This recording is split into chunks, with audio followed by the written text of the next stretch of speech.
Hi guys, कैसे हो? आज मैं आप लोगों के लिए लेकर आ गई हूँ बैटल थ्रू द हेवेंस के एपिसोड नंबर 98 के एक्सप्लेनेशन को। इस एपिसोड में हम लोग जियाओ यान के कुछ नए एनिमीज और कुछ पुराने दोस्तों को देखने वाले हैं। एपिसोड काफी ज्यादा इंटरेस्टिंग होने वाला है, तो बिना कोई देरी किए चलिए शुरू करते हैं। लास्ट एपिसोड में हमने देखा था वुल्फ किंग से फाइट करते हुए जियाओ यान गलती से अपने फैंटम बॉडी को एक्टिवेट कर लिया था और फिर उसे वुल्फ किंग से ड्रैगन ट्राइब के बारे में पता चलता है, जिसकी बोन्स को यूज करके जियाओ यान ने अपने विंग्स को बनाया था। जियाओ यान वुल्फ किंग से पूछता है, क्या ड्रैगन ट्राइब से भी खतरनाक और कोई ट्राइब है? तो वुल्फ किंग कहता है, हाँ, एक और ट्राइब है जो ड्रैगन ट्राइब से भी बहुत ज्यादा खतरनाक है। इसके लोग स्पेस वाइट का यूज करके एक जगह से दूसरी जगह जाते हैं। इसके बारे में सुनकर जियाओ यान को यकीन हो जाता है कि यह जरूर जियान का ट्राइब होगा। अब आगे एपिसोड 98 की स्टार्टिंग में हम लोग जियाओ यान को देखते हैं, जो अब सक्सेसफुली अपने क्लोन बॉडी को बना पा रहा था, पर क्लोन बॉडी की पावर जियाओ यान के पावर के बराबर नहीं होती। तो जियाओ यान कहता है, मुझे इसके नेक्स्ट स्टेप में थंडर और विंड पावर को अपनी क्लोन बॉडी के साथ फ्यूज करना होगा। पहली बार जब मैंने 3000 लाइटिंग मूवमेंट को प्रैक्टिस किया था, तब थोड़ी सी विंड और थंडर पावर को मैंने एब्जॉर्ब कर लिया था, लेकिन इसके लिए यह भी इनफ नहीं है। जिस पर मास्टर बोलते हैं, मूर्ख, तुमसे यह किसने कहा कि थंडर और विंड पावर के अलावा और कोई रास्ता नहीं है? इसको ट्रेन करने के लिए तुम किसी और एनर्जी सोर्स का भी यूज कर सकते हो। इसका सबसे बढ़िया एग्जाम्पल तुम्हारी बॉडी में मौजूद फॉलन हार्ट फ्लेम है, जो किसी भी थंडर और विंड पावर से काफी ज्यादा पावरफुल है। और अगर तुम सक्सेसफुली फॉलन हार्ट फ्लेम को अपनी क्लोन बॉडी के साथ मर्ज कर देते हो, इसके बाद फ्यूचर में अगर कोई तुम्हारे क्लोन बॉडी को डिस्ट्रॉय भी करेगा, तो इसका कोई फर्क तुम्हारे सोल पर नहीं पड़ेगा। तो जियाओ यान कहता है, लेकिन फॉलन हार्ट फ्लेम तो सोल की सबसे बड़ी एनिमी है। जैसे ही कोई भी सोल इसके कांटेक्ट में आता है, तुरंत डिस्ट्रॉय हो जाता है। तो आखिर मैं इसे कैसे करूंगा? जिस पर मास्टर बोलते हैं, अगर तुम इसे ट्राई नहीं करोगे तो सक्सेसफुली कैसे होगे? और वैसे भी तुमने फॉलन हार्ट फ्लेम को पूरी तरह से रिफाइन कर लिया है, और अगर तुम्हें किसी तरह का कोई गड़बड़ लगे तो तुम तुरंत रुक जाना। जिस पर जियाओ यान सोचने लगता है, तो जियाओ यान का क्लोन बोलता है, तुम्हें इसे ट्राई करना चाहिए। जिस पर जियाओ यान के ट्राई करने के लिए अब मान जाता है और फिर अपनी ग्रीन लोटस फ्लेम और फॉलन हार्ट फ्लेम को अलग अलग कर लेता है। इसके बाद फॉलन हार्ट फ्लेम को अपनी क्लोन बॉडी से मर्ज करने लगता है, जिस प्रोसेस के दौरान जियाओ यान का क्लोन बॉडी डिस्ट्रॉय होने लगता है। तो मास्टर क्लोन बॉडी से बोलते हैं, तुम शांत रहो और फॉलन हार्ट फ्लेम की टेम्परेचर को कंट्रोल करने की कोशिश करो। और जियाओ यान से भी मास्टर बोलते हैं, तुम फॉलन हार्ट फ्लेम की टेम्परेचर को अपनी क्लोन बॉडी के हिसाब से मैनेज करो। इसके बाद हम लोग देखते हैं जियाओ यान की क्लोन बॉडी अब धीरे धीरे रिस्टोर होने लगती है और जियाओ यान सक्सेसफुली अपने फॉलन हार्ट फ्लेम को अपनी क्लोन बॉडी के साथ मर्ज कर लेता है। और इसी तरह से प्रैक्टिस करते हुए जियाओ यान को रात से दिन हो जाता है, जहां जियाओ यान कहता है, सच में इस क्लोन बॉडी को मास्टर करना इतना आसान नहीं था। लगता है मुझे इस पूरी तरह से मास्टर करने के लिए कम से कम 1 साल का वक्त लगेगा। जिसे सुनकर मास्टर बोलते हैं, तुम वाकई में इतनी जल्दी सेटिस्फाइड नहीं होने वाले हो। मैंने जितना तियान फेई की क्लोन बॉडी को एब्जॉर्ब किया था, उसके हिसाब से तियान फेई ने अपनी क्लोन बॉडी को मास्टर करने के लिए कम से कम 5 सालों का वक्त लगाया था,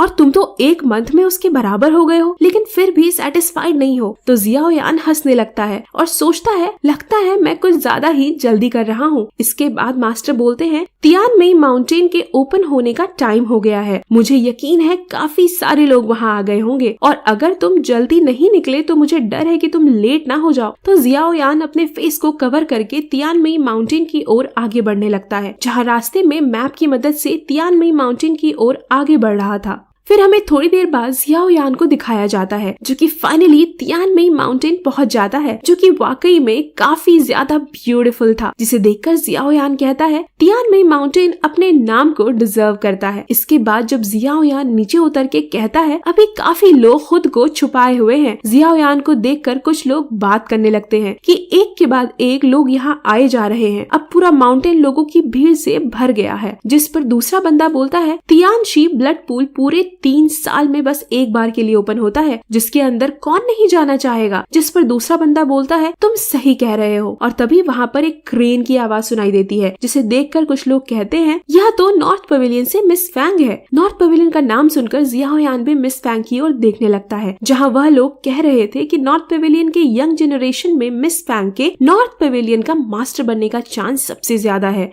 तो दूसरा बंदा बोलता है इस बार तियानशी ब्लड पूल में टॉप 10 लिस्ट में मिस फैंग जरूर होगी। तो दूसरा बंदा कहता है ऐसा पॉसिबल नहीं है, क्योंकि इस बार तियानमेई माउंटेन में एनर्जी को सप्रेस करने के लिए बहुत सारी फॉर्मेशंस का यूज किया गया है, जिस वजह से सभी केवल अपने ट्रू स्ट्रेंथ पर ही निर्भर कर सकते हैं। यह सुनकर जियाओ यान कहता है सच में तियानमेई ने स्ट्रॉन्ग लोगों के यहाँ आने पर रेस्ट्रिक्शन लगा रखी है और इसमें कोई आश्चर्य नहीं है, इसी वजह से मुझे अभी तक फेई तियान नहीं दिखा। फिर जियाओ यान मिस फैंग की तरफ देखते हुए कहता है मैं इसके ट्रू स्ट्रेंथ को चेक नहीं कर पा रहा हूँ, जरूर इसकी बॉडी में कुछ स्पेशल होगा जिसने मिस फैंग की ऑरा को सप्रेस कर रखा है, पर कोई बात नहीं, जब तक ये मुझे परेशान नहीं करेगी तब तक मैं भी इसके रास्ते में नहीं आऊंगा। और फिर मिस फैंग एल्डर मू से पूछती है इस बार बाकी 3 पवेलियन से कौन आ रहा है। तो एल्डर मू बताती है स्वॉर्ड पवेलियन से तांग यिंग, जिंगयोंग पवेलियन से मू क्विंग, हुआन कियान पवेलियन से वांग चेन आ रहा है।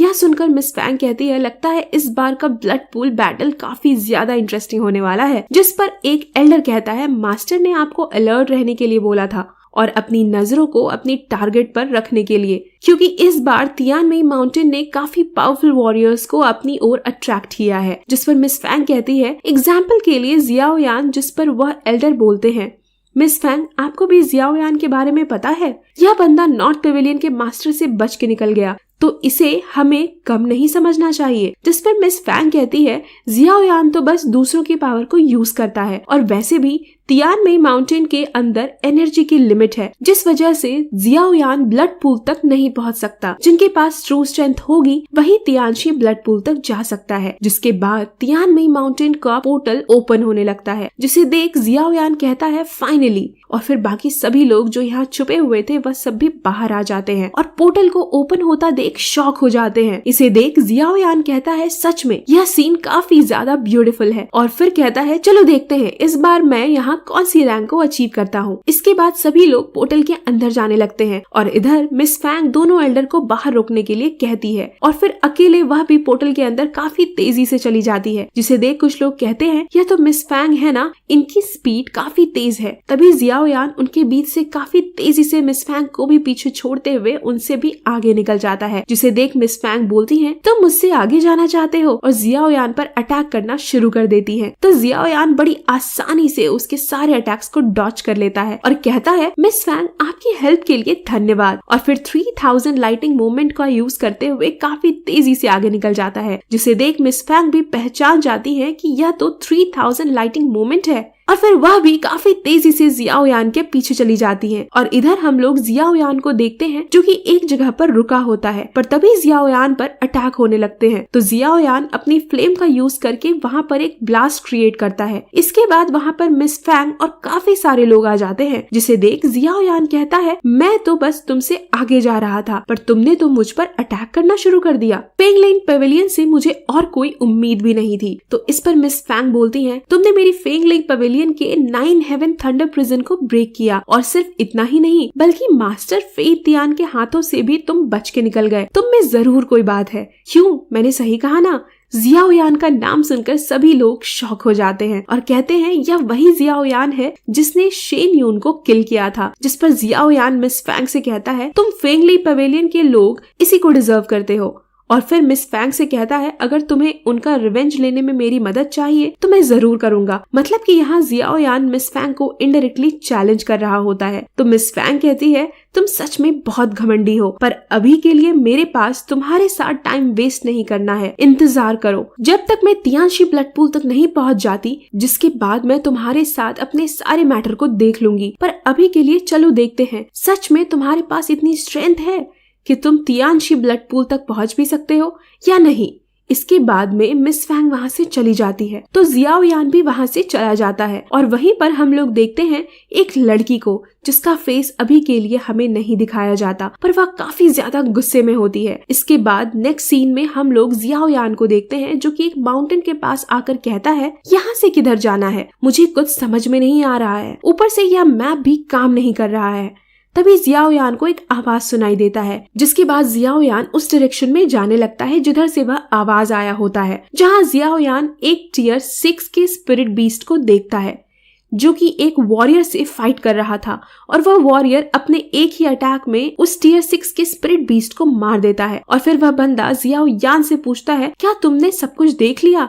तो जियाओ यान उस बंदे के पास जाता है और कहता है, मैं तो बस यहाँ से गुजर रहा था और तुम्हारी फाइट को देखा। तो वह बंदा जियाओ यान को काफी अच्छे से ग्रीट करते हुए कहता है, मेरा नाम तांग यिंग है और मैं स्वॉर्ड पवेलियन से हूँ। यह सुनकर जियाओ यान कहता है, अच्छा तो यह तांग यिंग है। और फिर जियाओ यान भी तांग यिंग को अपना नाम बताता है और बोलता है, मैं जियाओ यान हूँ।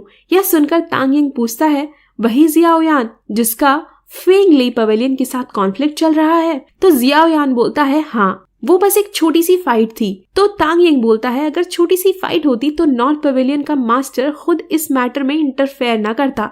और फिर तांग यिंग जियाओ यान से कहता है, फिलहाल के लिए मेरे पास तुम्हारे साथ बात करने के लिए टाइम नहीं है, मैं चलता हूँ, बाद में तुमसे मिलता हूँ। तो जियाओ यान भी आगे की ओर बढ़ जाता है। इसके बाद हमें रात का सीन दिखाया जाता है जहाँ जियाओ यान एक जगह पर पहुंचकर कहता है, इस जगह पर एनर्जी बहुत ही ज्यादा स्ट्रॉन्ग है, लगता है मैं ब्लड पूल से ज्यादा दूर नहीं हूँ। और तभी जियाओ यान को कुछ आवाज सुनाई देती है। तो जियाओ यान उन्हें इग्नोर करके आगे बढ़ने लगता है, पर तभी जियाओ यान को एक लड़की की आवाज सुनाई देता है और जियाओ यान उस आवाज को पहचान जाता है और कहता है, यह तो वही है। इसके बाद जियाओ यान उस डायरेक्शन में जाने लगता है। इसके बाद हमें नालान यारन को दिखाया जाता है जिस पर कुछ लोगों ने अटैक कर दिया था और कह रहे थे, वह व्हाइट फॉक्स हमें दे दो और हम लोग तुम्हें जाने देंगे। तो नालान यारन कहती है, कभी नहीं। यह सुनकर उन सभी को गुस्सा आ जाता है, जिसके बाद वह सभी नालान यारन पर अटैक करना शुरू कर देते हैं। तो नालान यारन उनके अटैक से बचने लगती है। इसके बाद मौका देखकर नालान यारन वहां से निकलने की कोशिश करती है, पर वह सभी लोग अपने स्पीयर से ऊपर अटैक कर देते हैं, पर नालान यारन उससे बच जाती है। पर तभी वह लोग मिलकर नालान यारन के चारों तरफ एक शील्ड बना देते हैं, जिससे बाहर निकलने के लिए नालान यारन अपनी स्वॉर्ड का यूज करती है और उस शील्ड को तोड़ देती है।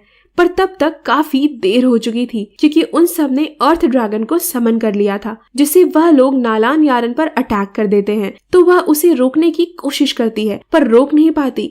इसके बाद वह ड्रैगन आगे बढ़ता है, पर इससे पहले वह अटैक नालान यारन को लगे, वहां पर जियाओ यान आ जाता है और उस ड्रैगन को डिस्ट्रॉय कर देता है, जिस पर वह सभी लोग कहते हैं, इस मैटर से तुम्हारा कोई लेना देना नहीं है, इसलिए तुम इसमें इंटरफेयर मत करो।